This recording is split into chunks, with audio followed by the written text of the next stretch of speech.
Akala mo naman talaga, ang laki ng inambag sa lipunan. Akala mo naman nakatulong sa ekonomiya.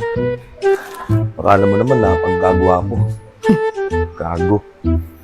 Jen, nasan ka? Nasan ka, Jen? Oh, lasing ka na naman.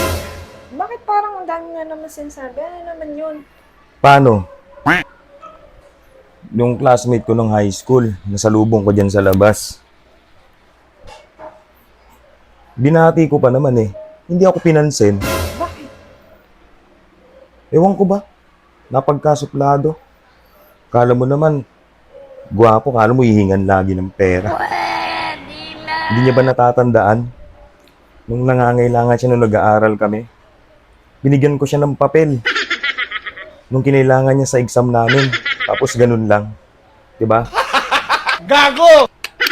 Tulog na ako. Ay, nako. Guwapo ka daw? Hindi naman, pero thank you. Gago!